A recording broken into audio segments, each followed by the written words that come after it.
What is going on, guys? Welcome back to my channel. It is Hart or Hart DFS. If you're new to my channel, my name's Hart. I make daily prize pick videos for NBA as well as NBA Slate Breakdowns on Draftkings. PGA, which will be starting hopefully today, if not tomorrow. I'll have one out for the Masters, a few videos for that. NFL when the season comes back, as well as NBA Top Shot and NFL All Day content as well. So welcome back to my channel. If you are new here, please hit that like button, subscribe, leave a comment. I do appreciate all the support. Got a ton of support yesterday. I think I got like 25 subscribers, so thank you guys for that.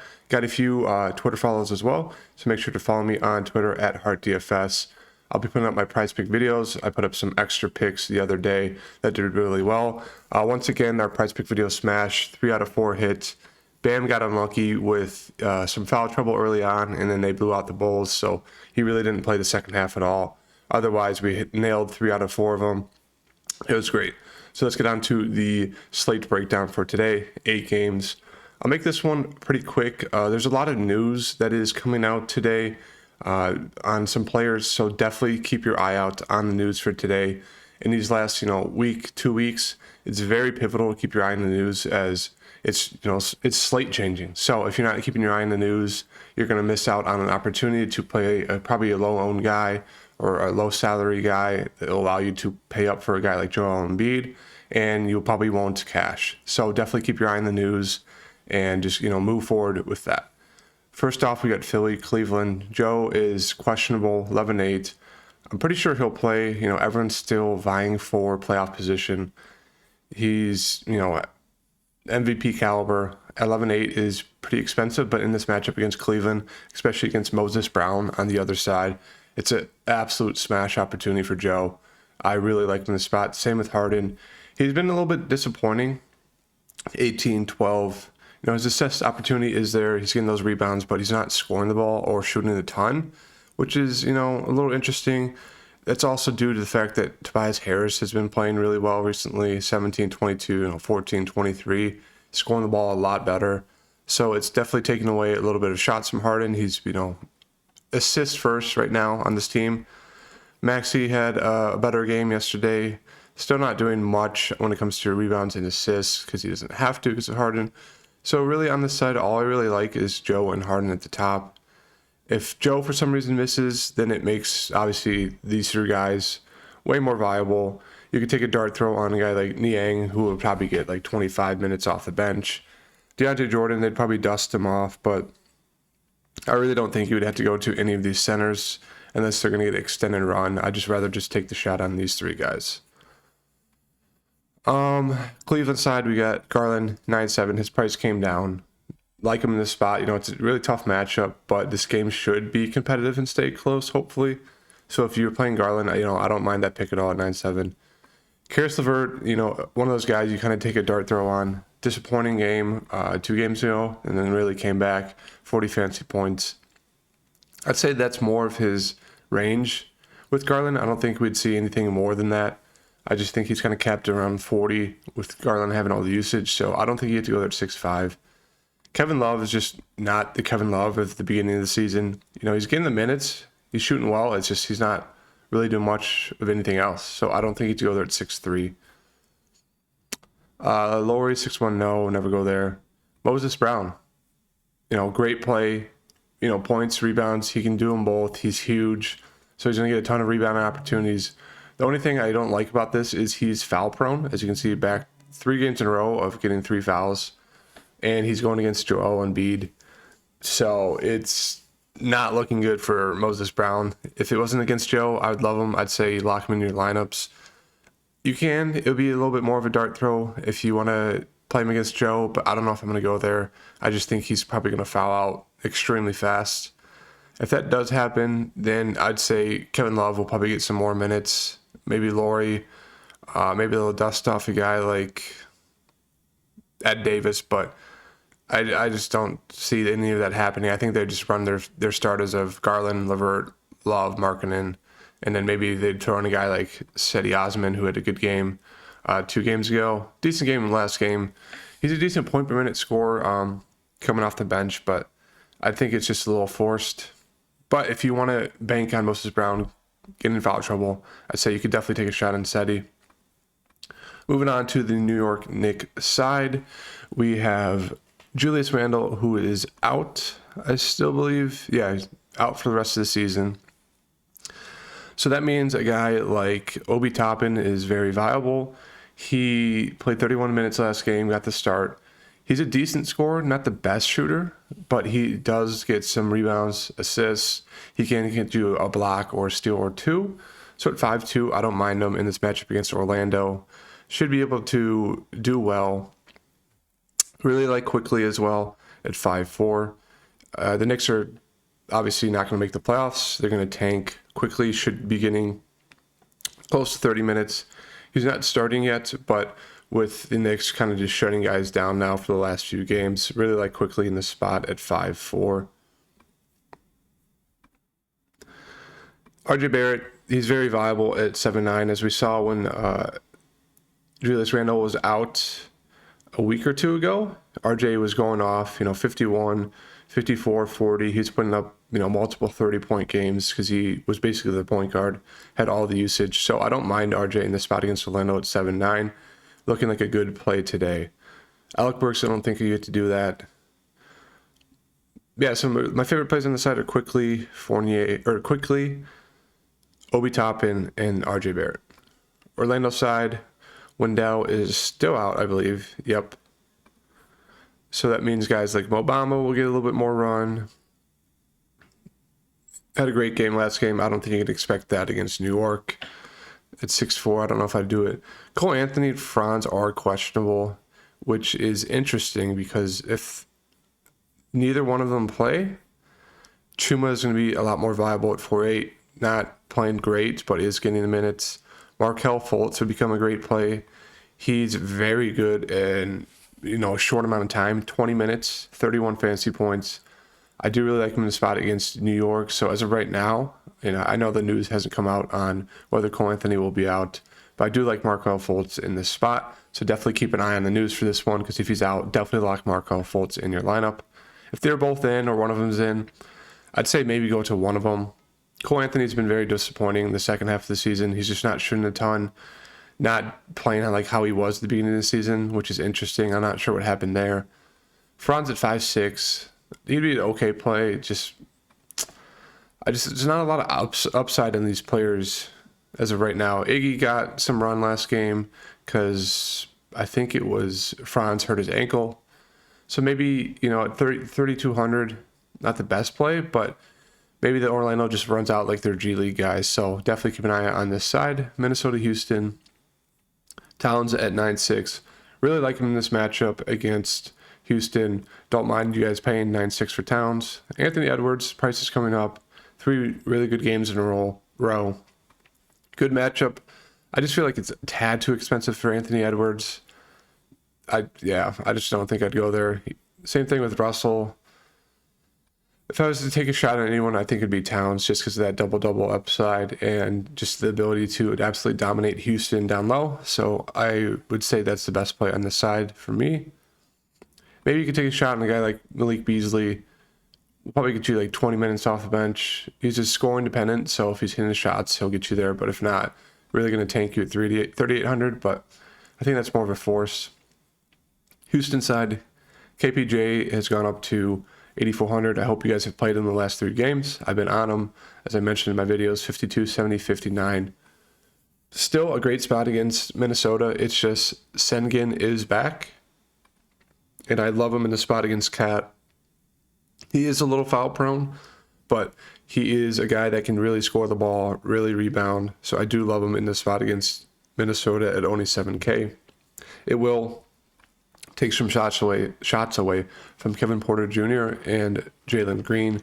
So them, for those prices, I don't like them at all. I really like Sengun at 7K. And that does it for me on this side. Phoenix, OKC. We got news that Phoenix is pretty much resting all their guys. As you can see, Booker's out, Ayton's out. I'm assuming we'll get the Chris Paul news later today. I don't see why they'd play him. So definitely keep an eye on that. Even if he does play, I don't expect Chris Paul to get full run. So don't play him at 8,200. You can look to a guy like Miles Bridges, who's a good point per minute guy. Maybe he'll shoot the ball more just because he's going to be the main guy out there. Campaign is a lot more viable as well now. So I'd say probably lock him in your lineup. I don't expect Chris Paul to get full run or play at all. He's probably my favorite side. On the Phoenix side is Campaign. Cam Johnson as well, as we saw, I think it was like, 3 weeks ago? When did he go off for his 50 ball? I thought he went off for 50. Maybe I'm capping. Or I think it was this one. I think 38 when he went off against the Knicks. He's a great scorer. Maybe there'll be some more rebounding and assist opportunities just because of all the other guys are out. So they'll need his scoring and his shooting. And against OKC, really like him in the spot. It's really looking like a stars and scrubs slate once again. It's the last few weeks, and all these teams are tanking, so there's going to be a lot of value for you guys to get from these games, and then you'll be able to play the stars that you want. So really liking those two on the Phoenix side. And you can definitely take a shot on a guy like Elfrid Payton, who will get you probably close to 20 minutes. They'll probably dust off Aaron Holiday 20 minutes as well. I'd say he's probably a little bit better of a play than Payton. JaVale McGee, 3,800, great point per minute guy.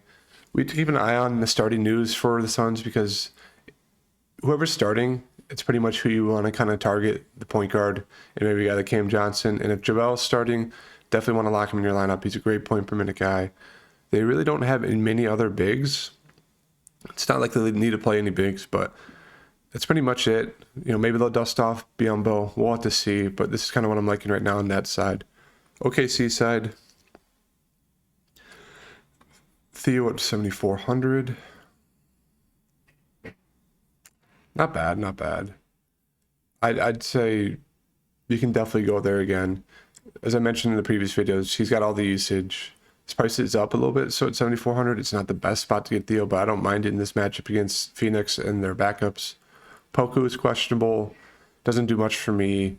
Isaiah Roby, 6,800. No. Waters is an okay play, 4,800. Decent score, can do 2 boards and assists. Horde is a guy that they signed to a 10-day, and then he just played 40 minutes and got 11 points, 20 rebounds. If he's going to do the same today, I know Poku was out, so Horde got a lot more minutes. But I do think you can expect them to run Horde out once again just to see what they have in him. He put up 20 rebounds. That's insane. Only took 9 shots, played 40 minutes. So I kind of like Horde in the spot. He's probably my favorite play on this side for the Thunder. They have like a 10-man rotation, so it's really hard to get to all these guys. I know their prices are pretty low, but I'd just take that shot on a guy like Theo, and then maybe Poku if he plays. If he doesn't, definitely look to a guy like Horde at 4,700. And this is not really like a core, but this is kind of all the guys I'd take a shot on based on the news and what we're getting so far. Portland side, we have Eubanks, 7,400. Wouldn't pay that price. These are just too high of a price to pay for when you have all these guys to choose from who are in better matchups. They cost less, and they should, score the same amount of fantasy points, if not more. Williams, very disappointing last game. He's not shooting the ball a ton, which you don't like to see. They're also running like a 10-man rotation as well. So I don't think paying 6,600 for him is the move. LB, Keon Johnson, decent scorer. Greg Brown. I guess Greg Brown, maybe he's back from being injured. I don't know. This Portland side, it just sucks with all these guys who it's basically G League, so it's just hard to play these guys. Perry's getting some run, been doing well. I guess if you want to take a shot on someone, take it on Perry or Greg Brown. Otherwise, I don't think I'd get to anyone on this side. San Antonio side, DeJounte is questionable, 11-2. Really like him as one of the pay-up options today. Should be easily, it should be an easy game for him against Portland. They played a week and a half ago. Went up for 28, 7 and 6. He's almost averaging a triple-double. 11-2 is a great price for him. And that really does it for me on this side if he plays. If he doesn't, you can look to a guy like Trey Jones, who played 33 minutes off the bench. Not going to shoot the ball a ton, but is good at giving some assists, rebounds. Don't mind him in that spot. Zach Collins almost had a triple-double, which is wild. As I said, he's a good point per minute guy, and if he gets to run, he's going to do great. I think he had like 10, 7, and 5 in the first quarter in like 12 minutes. It was wild. But you can always take a shot on him if you want. He should be getting a little bit more run in this game, but the Spurs are also trying to solidify their playoff spot. So I don't know if they're going to play him a ton yet. What to see. But you really just kind of did DeJounte Murray and then taking that dart throw on a guy like Zach Collins for the Spurs side. Miami-Toronto should be a good game. Jimmy Butler, 8-5. Prices come up. Didn't have to do much against the Wolves as they blew him out in the second quarter. Don't mind him at 8,500. Still really like Bam. Got quick foul trouble. As again, once again, didn't have to do much. So I don't mind him at 8,300. Tyler Hero, shot the ball okay, especially from three, but otherwise he just played okay. Basically 35 fantasy points. Don't mind him at 6,500. I think there's going to be a lot more scoring opportunity. This game will probably stay close. So I'd say Tyler Hero is definitely my favorite play on the side at 6,500. And Max Strus has been getting the start the past few games. Shooting the ball okay. He's not going to have a ton of shots unless he's really hitting his three, and he could easily pay off 4,200. It's just, you got to hope he gets his shots and he hits them. Otherwise, I don't know if you'd go there. My favorite play is just kind of Hero and then Bam on this side. Toronto side, Pascal, 9,500. I think it's a little too expensive in this matchup against the Heat. He has been averaging 18 points per game against the Heat. They kind of hone in on his offense. He does it better rebounding and assist-wise, but I don't know if you'd pay 9,500 for him. The guy I do like is Van Vliet at 8,200. Still shooting the ball a ton, shooting a ton of threes, and has the rebound and assist opportunity. He could choose steals, blocks. So I do really like Van Vliet in this spot at 8,200. That really does it for me on the Toronto side. Just kind of Van Vliet is in my interest. Moving on to the last two games. The Golden State game. Poole, once again, prices come up a little bit, but been playing unbelievable this season. Averaging probably like 28 over the past 3 weeks. 8,100 against the Kings. Do really like him in that spot once again. As I mentioned, Klay Thompson, either he's going to do great or do bad. He did great. If you guys played him, he should have really helped out your lineups. Probably 2% owned, 48 fantasy points. Once again, it'll be one of those games where either he's going to play great, really help your lineup, or sink you at 8K. I'd rather get to a guy like Poole, but if you're doing a dart throw for a tournament, definitely look to Klay Thompson, 8K. As I'll always mention Draymond Green. A little disappointing, 32 fantasy points. He went off for 10, 9, and 7. So didn't get that double-double points or upside, but it is still there. That's 3 games in a row of him playing pretty well. So I don't mind you going back to him at 6K. And Porter Jr., as I mentioned, he'll randomly go for like 14 and 10. So this might be the game for that. Played 30 minutes, didn't shoot a ton. But I do think you can expect more in an easier matchup against the Kings for Otto Porter Jr. at 4,800. So I don't mind him. Sacramento side, it is Davion Mitchell at the top, 7-7.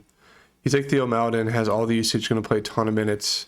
Didn't shoot the ball well last game. I think it'll be an easier matchup for him this game against the Warriors. Should be able to score the ball pretty easily against Jordan Poole. So I don't mind him at 7,700. I don't know if I'd pay that. I just kind of, pay for these guys down below and then just pay up, for 2 studs. I think that's the route I'm going. All these guys are priced up to the point where it's just, they're not really playable. DiVincenzo finally had a good game last game. Almost went for a triple-double. I think you're chasing if you play him again. Yeah, it really does it for me. I don't have much interest just because of all the news that's coming out in that Phoenix OKC game. Pelicans Clippers should be a great game. These, CJ is definitely viable to spend up to. Going to have a huge ceiling, great scorer, shooting the ball extremely well recently. Don't mind him at 8,700 against the Clippers. J-Val, his price is up there. Been playing well. I just don't know if you have to do it. The guy I would take the shot on this side would probably be Brandon Ingram. Been playing great. Minutes limit is finally off. Played 35 minutes, shooting the ball very well, getting a ton of rebounds and assists. So I do really like Brandon Ingram at 8-2 as one of your spend-up options for today. That really does it for me on this side. It's just kind of the big three, and that's it. And on the Clipper side, do really like Paul George. The prices come up to 9,900, but I think it's a great spend-up. Should be low owned. People would rather go to like guys on the Pelican side or some of the other stars today. But Paul George, 9,900, great price to get him. Had an off game last game. I do think you can expect a lot better, probably into the 50 fantasy point range, if not more. So really like Paul George as a spin up today. Covington played like Steph Curry last game, 43, 15 to 24, 11, 18 from three. Don't chase that. As I said, Reggie Jackson had his career game yesterday, basically. Don't chase that as well. I mean, they'll need guys to score, but I don't think you have to go to any of these guys besides Paul George at the top. And that does it for me today, guys. There's a lot of news that is still coming out, so definitely keep your eye on that. But definitely look to these plays, especially the Phoenix side, when that news comes out, because you'll want to play a few of those guys like Cam Payne, Cameron Johnson, JaVale McGee, if they're starting, and then just plug in some stars to pay up for, like Joe, DeJounte Murray, Harden, Paul George, and go that route. And that's kind of the route I'm going today. So thank you guys for watching. If you're new to the channel, please subscribe, hit the like button, and comment. And I will see you guys later today for my Prize Picks video. Thank you guys. See you.